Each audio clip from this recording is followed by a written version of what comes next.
25. In the morning, Grayson bought Maniac an Egg McMuffin and a large orange juice. He brought the same thing for himself, so they ate breakfast together in the baseball equipment room. "You sent me to bed without a story last night," Maniac kidded. Grayson brushed a yellow speck of egg from his white stubble.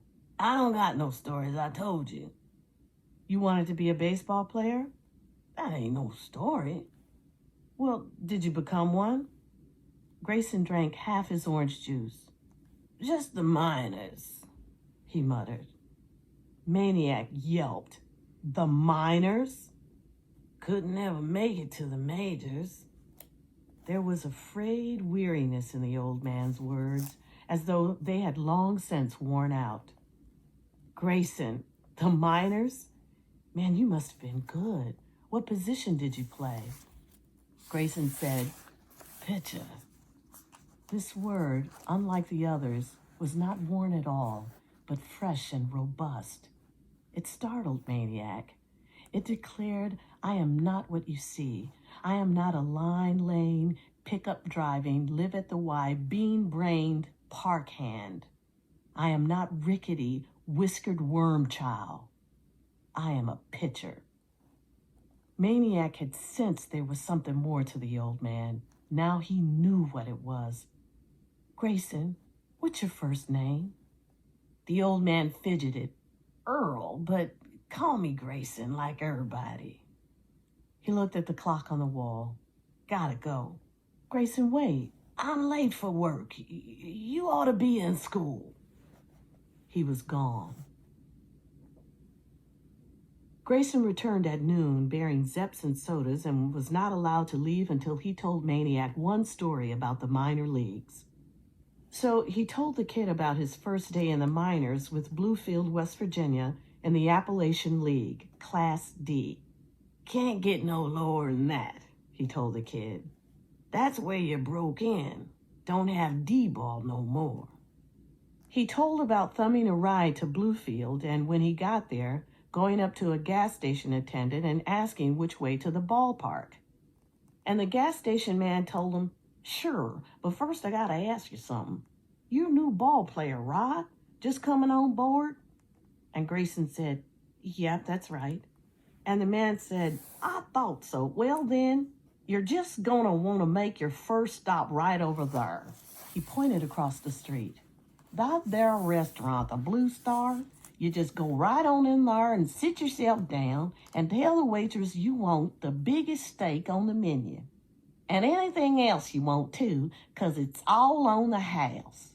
The Blue Star treats every new rookie to his first meal in town free." He gave a wink. "They want your business." Great, thought Grayson, and he did just that. Only when he got up and left, the restaurant owner came running after him down the street, all mad at Grayson for skipping out. And when Grayson told him he was a rookie, just picking up his free first meal, the owner got even madder.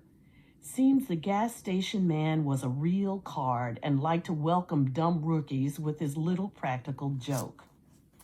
And that's how it came to be that when the Bluefield Bullets took the field that day, they did so without the services of their new pitcher, who was back in the kitchen of the Blue Star restaurant, doing dishes to work off a 16-ounce steak, half a broiled chicken, and 2 pieces of rhubarb pie.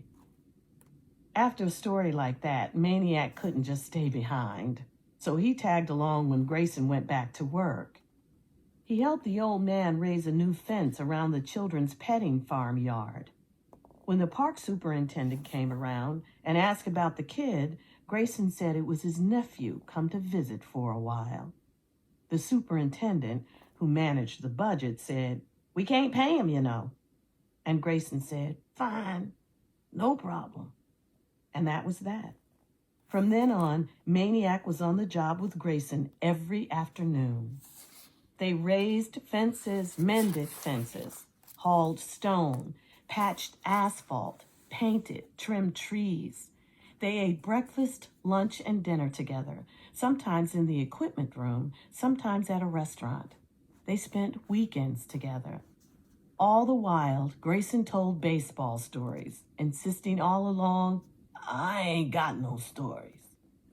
He told about the Appalachian League and the Carolina League and the Pecos Valley League and the Buckeye and the Mexican Leagues, about the Paducah Twin Oaks and the Natchez Pelicans and the Jessup Georgia Browns and the Laredo Lariats. All minor league teams, minor league baseball. Sleazy hotels, sleazy buses, sleazy stadiums, sleazy fans, sleazy water buckets. Curveballs and bus fumes and dreams. Dreams of the majors. Clean sheets and an umpire at every base. Funny stories, happy stories, sad stories, just plain baseball stories. The happiest story being the one about Willie Mays before he went up to the New York Giants in immortality. Well, it was old Grayson himself who had last crack at Mays in the 9th inning of a game with Indianapolis. And what did Grayson do? All he did was set the Say Hey Kid down swinging on 3 straight curveballs. The saddest story was the one about the scout who came down from the Toledo Mud Hens. The Mud Hens had a roster slot, and the scout had a notion to fill it with a pitcher with the wicked curveball, name of Earl Grayson. This was Grayson's big chance, for the Mud Hens were Class AAA ball, one short step from the majors. The night before the game, Grayson spent half of it on his knees by his bed praying. And even 5 minutes before the game, in the dugout, he bent down, pretending to tie his shoe, and closed one eye and prayed, please let me win this ball game, which was something since he had never gone to a church in his life. God must have fainted, he said to Maniac. And indeed, maybe God did. Or maybe he only listened to major leaguers, because Grayson took the mound and proceeded to pitch the flat-out awfulest game of his life. His curveball wasn't curving, his sinker wasn't sinking, his knuckler wasn't knuckling. The batters were teeing off as if it were the invasion of Normandy Beach.